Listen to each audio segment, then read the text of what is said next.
Ça fait un peu plus de 2 ans maintenant qu'on assiste au retour en force de New Balance. Vous le savez, j'ai été un des premiers à faire la propagande de la marque il y a un peu plus de 3 ans maintenant même déjà. Si New Balance performe autant actuellement, c'est grâce à une chose qui fait la diff chez eux, leurs archives produits. On le connaît, la carte du rétro chez les marques streetwear et sneakers, c'est une carte qui marche bien. On le voit très bien avec Nike qui nous sort des modèles rétro presque toutes les semaines, j'ai envie de dire. La grande force de New Balance avec leurs archives produits par rapport à Nike et Adidas, c'est que les archives produits chez New Balance, c'est pour la plupart des produits qui n'ont jamais performé. Donc on a l'impression de jamais les avoir vus. Ce qui fait que quand New Balance nous ressort des produits d'archives, on les prend comme une nouveauté. Et on a l'impression de voir des produits qu'on n'a jamais vus avant. Et pour la plupart, c'est même pas une impression, c'est des produits qu'on n'a jamais vus avant. Est-ce que avant 2021, vous aviez déjà vu les New Balance 2002R?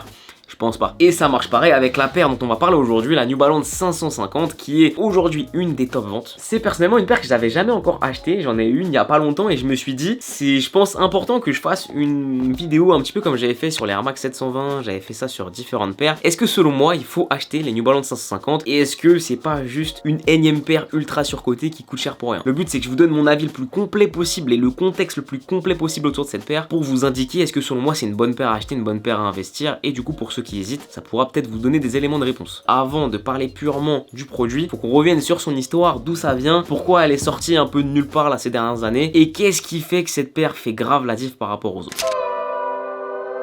La New Balance 550 sort en 1989. Il faut savoir qu'on a une époque où le marché des chaussures de sport il est dominé par le basket et où Nike performe de fou, notamment avec sa gamme Air Jordan. C'est trop cher, non? Oui, c'est assez cher, et puis... Trop cher pour toi? Oui.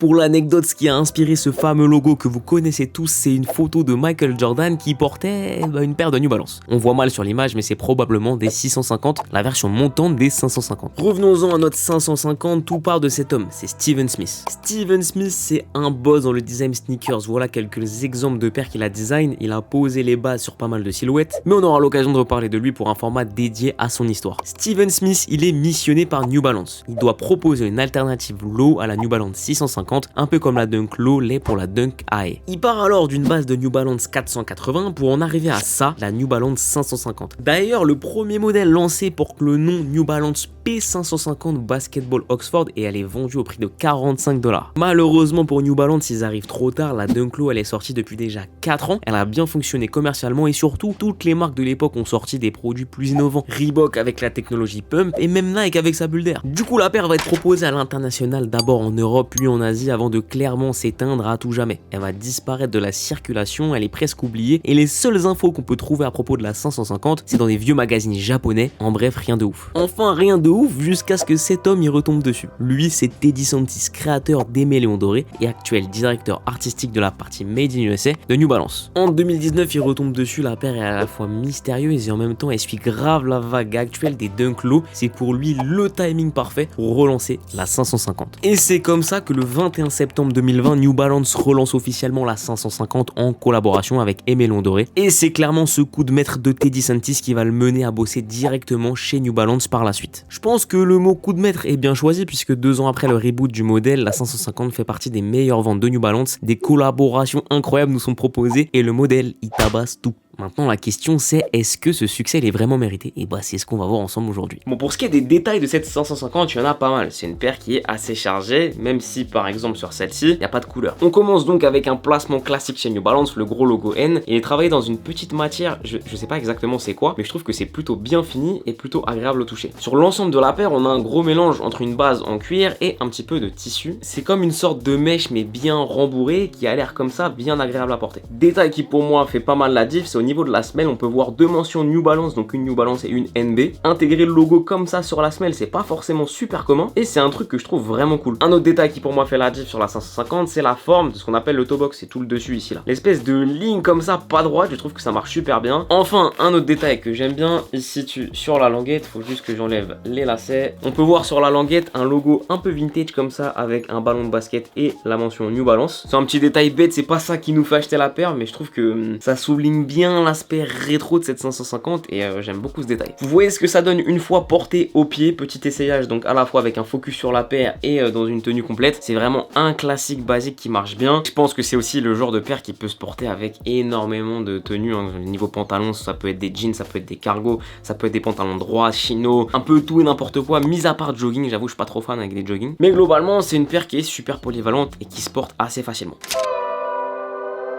Bon, pour répondre à cette question, je pense qu'il faut qu'on fasse une comparaison. Une comparaison avec la Nike Dunk Low, pas la SB, la version normale, et avec l'Adidas Forum Low. Mais l'Adidas Forum Low, il faut qu'on l'élimine finalement de cette comparaison, parce que la stratégie d'Adidas avec cette paire-là est totalement différente de celle de New Balance sur la 550 et de Nike avec la Dunk Low. Donc isolons cette comparaison avec la Nike Dunk Low. Parlons d'un aspect commercial. Commercialement, une Nike Dunk, ça marche 10 fois plus qu'une 550. Mais il n'y a rien de vraiment étonnant, puisque quand une paire de New Balance 550 sort, il y a 10 paires de Nike Dunk qui sortent. Donc le fait que ça marche mieux, c'est plutôt logique. En plus de ça, j'ai regardé un petit peu les tendances de recherche. La Nike Dunk Low est recherchée globalement 10 fois plus que la New Balance 550. Et du coup, elle se vend 10 fois plus. Il n'y a rien de fou à dire que ça se vend 10 fois plus. Au niveau du prix de revente, on est globalement 10 € plus cher en moyenne sur une New Balance 550. Comptez à peu près 220 € en moyenne pour acheter une New Balance 550 à la revente, contre 210 € en moyenne pour une Dunk Low. Mais la différence, elle se situe surtout au niveau du prix retail, puisqu'une 550, c'est 10 € plus cher qu'une Nike Dunk Low. Donc en fait, la différence de prix, c'est la répercussion du prix vendu au retail. Maintenant, en termes purement produits, si moi je dois faire un choix, je trouve que la New Balance 550 est vraiment meilleure qu'une Dunk. Et là, vous allez me demander pourquoi. Et pour moi, ça se joue surtout au niveau de la qualité produit. Alors certes, il y a une répercussion du volume de vente, parce que quand on vend 10 fois plus de Dunk, bah, c'est peut-être plus compliqué de faire aussi quali qu'une 550, mais globalement, là, quand je vois un peu les matériaux, je vois la qualité de finition, la qualité d'assemblage, des détails un peu partout, les empiècements un peu partout, pour moi, cette 550, il n'y a rien à voir, il n'y a pas photo avec une Nike Dunk Low, surtout avec ce qui sort en ce moment. Il y a aussi, comme je disais en intro, cet aspect peut-être un peu moins vu, moins connu qu'une Dunk Low. Alors en 2022, ça marche peut-être un peu moins, parce que des 550, on en voit de plus en plus dans la rue, vendus, revendus, mais à l'origine, c'est une silhouette qu'on n'a pas trop l'habitude de voir, alors qu'une Dunk, ça a jamais vraiment disparu du marché. Certes, ça marche beaucoup mieux depuis 2 ans, mais moi, perso, je m'intéresse aux sneakers depuis peut-être 2012-2013, et j'avais déjà vu la Dunk, je la connaissais déjà, je la voyais déjà porter au pied de certains. Je la perçois peut-être moins comme une nouveauté que cette 550 que j'avais l'impression d'avoir jamais vue, et quand elle est sortie pour la première fois avec Emélon d'or, j'avoue que j'ai pris ma petite claque, je me suis dit, waouh, c'est une petite dinguerie cette paire. Je pense qu'il y a encore énormément de choses à faire avec cette 550, et de choses qu'on a encore jamais vues. Maintenant, pour moi, il y a un autre élément qui va donner l'avantage à la 550 par rapport à la Dunk Low, c'est les collaborations. Chez Nike avec la Dunk, si on enlève la partie SB, niveau collaboration, c'est pas la folie. Alors que sur cette 550, c'est un sans faute en vrai. D'abord Emélon d'or, après Rich Paul, la 550 Rich Paul, je la veux de fou, elle est incroyable. Ensuite, on a eu Oral, franchement ça marche bien. On a Joey Freshgood qui est sorti il y a pas longtemps, encore une fois, c'est masterclass, la paire est incroyable. Chaque fois qu'une collab sort sur une 550, c'est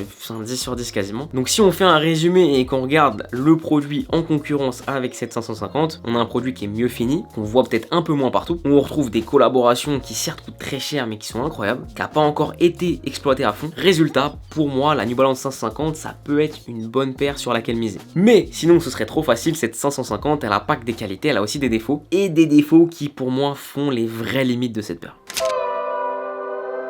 Perso, j'ai 2 avis négatifs sur cette paire. Déjà, c'est la facilité dans laquelle ils sont tombés avec les coloris. Je trouve ça dingue. La plupart des choix de coloris qu'on a vu sur cette New Balance 550, c'est des choix de coloris qu'on a déjà vu chez Nike ou chez Adidas un peu partout. Les modèles de 550 qui marchent le mieux, c'est quoi? C'est ça, c'est tout blanc, c'est la ENC, on connaît déjà. Et je vous affiche à l'écran plein de modèles de 550 qui sont sortis récemment. Les coloris, c'est pas fou, tu vois. Et pour moi, du coup, le problème avec cette 550 au niveau des coloris, c'est le problème de New Balance en général. Tu les retires de Made in USA, c'est pas la folie. C'est franchement pas la folie. Et ça me fait chier de dire ça, hein, parce que je suis un gros fan et gros consommateur de New Balance, mais désolé, New Balance sans le Made in USA, franchement, moi perso, je trouve pas ça dingue. Alors vous allez me dire, ouais, mais regarde sur la Rich Paul, le coloris il est dingue. Oui, mais Rich Paul, Emélon d'or, Oral, Joe Freshgood, tout est bon, mais tout est en collaboration, qui fait que c'est sûrement pas New Balance qui va décider des coloris. Deuxième chose, les amis, alors là, il y en a peut-être qui seront pas d'accord, mais le confort. Alors le confort, la première fois que j'ai mis ça à mes pieds, franchement, je préférais être pieds nus. Je trouve que c'est une brique, mais laisse tomber. La réplique de cuir qu'on a là, c'est clairement pas mal, mais du coup, c'est plus rigide. Et ça fait vraiment un peu mal aux pieds. Et c'est beaucoup moins agréable à porter. En dehors de ça, je sais pas ce qu'ils ont fait avec la semelle, mais j'ai l'impression de marcher sur un morceau de bois. C'est terrible. Bon, la semelle est assez épaisse, c'est vrai. Et t'enlèves ça, là, ce qu'il y a à l'intérieur, là, c'est une dinguerie. Oh là là, c'est une dinguerie. Vous pouvez pas toucher, hein. C'est dur.